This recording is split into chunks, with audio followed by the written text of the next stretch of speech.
Марина Арская. Слава, вы подняли очень злободневную для меня тему. Из какого настроения писать картины? Я когда представляю свои будущие картины, то самое главное, что я вижу, это свет, который идет от них. А когда я начинаю писать, то все мое внимание направлено на то, чтобы правильно передать тон и теплохолодность объектов, не ошибиться в рисунке, эллипс там правильно нарисовать, объем передать, да еще и с композицией не напортачить. А потом я смотрю на свое произведение и вижу, что оно транслирует мою озабоченность техникой живописи. Интересно, какое количество картин мне надо написать, чтобы картины начали передавать нечто иное. Ну, вы знаете, Марина, вот когда я учился вождению, например, сел в машину, на ручке, естественно, коробка передач, переключатель, куча педалей, зеркала, еще и это зеркало. Что делать? Руль. Как с этим совсем справиться? Но прошло некоторое время, и это все на автомате. Нужно просто пережить это, когда вы перестанете озабоченность чувствовать. Сороконожка не знает, что делает ее 40-я нога там где-то сзади. Это все на автомате. Ну и пианист тоже, когда садится, вы думаете, что, Господи, куда сейчас нажимать, какая следующая нота? А уже, не знаю, 3 такта прошло. У меня такое было. Мы с музыкантами, значит, нас пригласили, группа была, там несколько, играть на Новый год. И они, это была, конечно, ошибка организаторов, поставили к нам ящик коньяка. Где бы там переодевались, в гримерку. И мы, как говорится, немножко накатили. И этого немножко было достаточно, что моя партия, а я смотрю на гитару, и я пропускаю эту первую ноту, потом вторую пропускаю, барабанщики все играют, смотрят на меня, а я не могу вообще ничего, белый лист вспомнить уже. И все вот эти 12, там, я не знаю сколько тактов, весь проигрыш, я не знал, куда нажать. Я ничего не сыграл вообще. Так что потом после этого ни грамма. А в вашем случае нужно, наоборот, принять коньячку. И тогда не будет никакой озабоченности. Оно само автоматически будет. Свет будет сразу. А сколько картин нужно написать?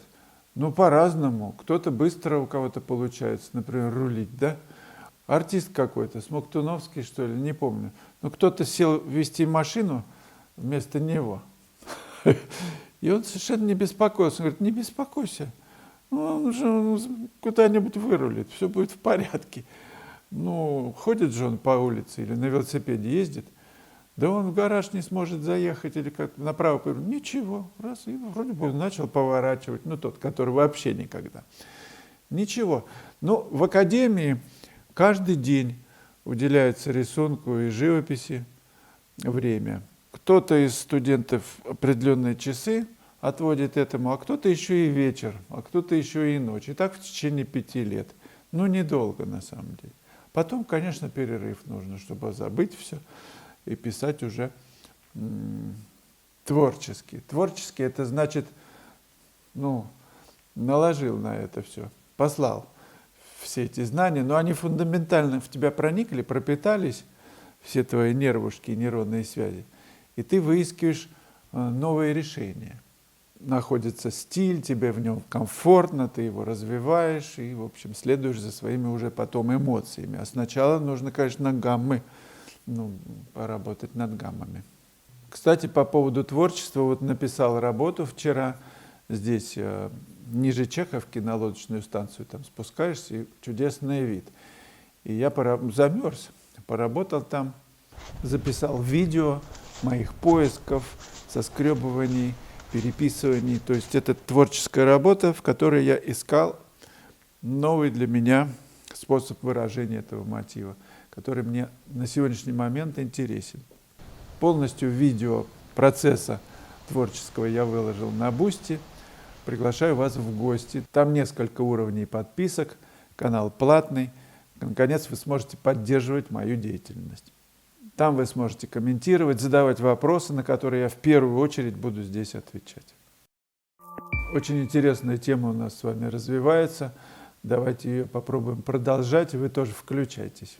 Я говорил недавно о музыканте, который играл в метро на скрипке Страдивари. Ну, вы, наверное, видели это видео, оно там в прошлом ролике было опубликовано. Эйсид Флориани. Это доказывает необходимость контекста пространства для искусства, а не то, что кто-то чего-то не понимает или не слышит. Абсолютно верно. И один эпизод из жизни Бэнкси, я хочу о нем рассказать. Может быть, вы знаете об этом, ну, для тех, кто не знает. Один дедушка на улице продавал его работы, оригинальные. Просил за них всего $60–50. И никто не покупал вообще. А потом в Инстаграме Бэнкси написал, что дедушка – это мой человек. И это доказывает, что покупатели искусства покупают его в определенных местах. На улице это не тот ранжир, да? Макс Фарт, а пока известный скрипач, играл на скрипке эти 45 минут. Он хоть у одного из прохожих поинтересовался, как его зовут, как его дела. Эксперимент показательный, но работает в обе стороны. Так он же играл, как он либо играет, либо разговаривает, мне кажется. Может, и поинтересовался, но люди ж идут по своим делам.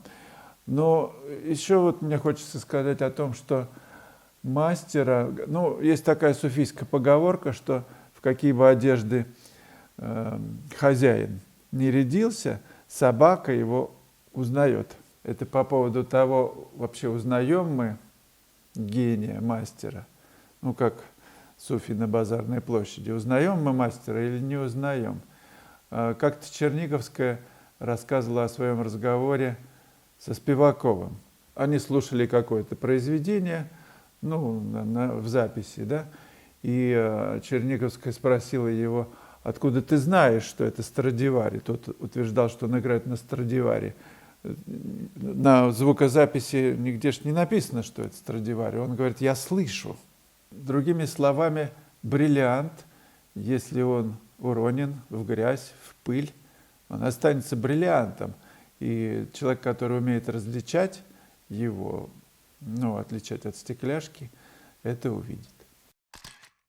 Эйсид Флориани очень спорно, если оставить только позитивное искусство, то многого чего лишимся. Ну и главный вопрос, а показывая всякие мерзости в искусстве, мы поощряем их или поднимаем важную тему?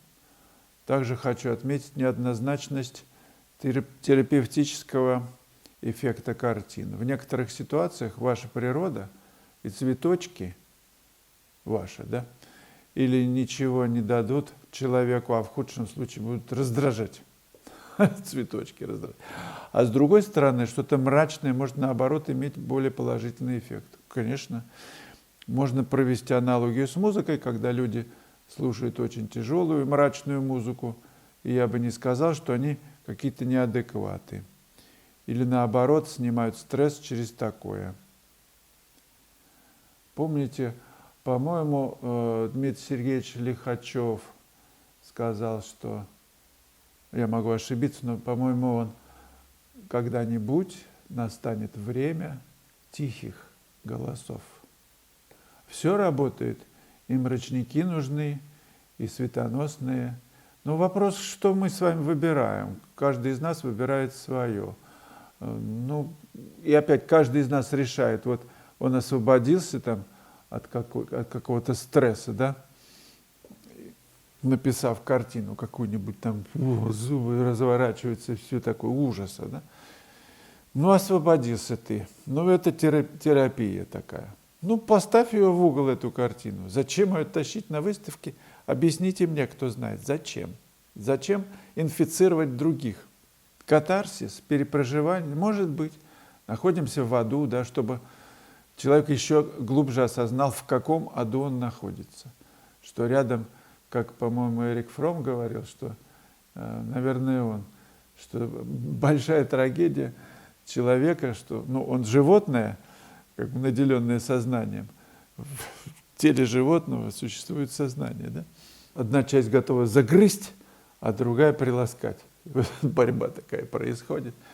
Действительно, мы же все время смотрим, как Бродский говорил, что трагедия, он эмигрировал, да, русских людей, в том, что кто ты такой, а кто ты вообще такой. То есть взгляд на другого человека из области такого вот недоверия, страха. Кто ты такой, что вещаешь тут, почему я должен тебя слушать? Не можешь слушать, да, не слушай. И ведь мы, люди, не меняемся.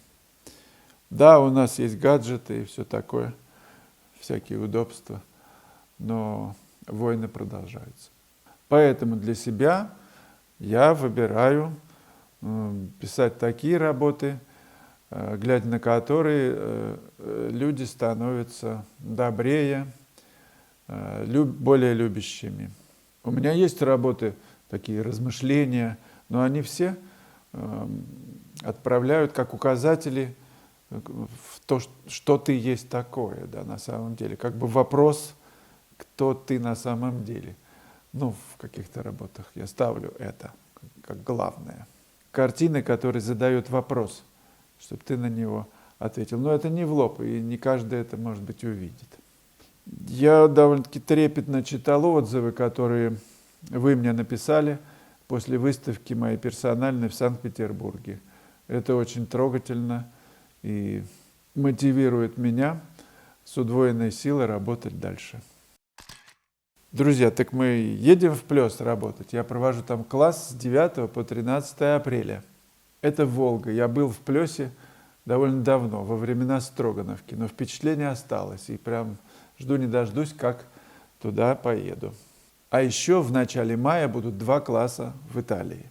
С 1 мая по 5 мая будет класс на озере Гарда. Будут новые и очень интересные локации. Приезжайте. С 7 по 11 мая я жду вас в Риме. Мы будем рисовать водными красками, я буду писать акварелью, темперой. Это будет незабываемый класс, лучший город на Земле. Записаться на все мои классы можно на сайте, либо присылайте мне письмо в WhatsApp, либо на почту, куда хотите, в соцсети, в Telegram.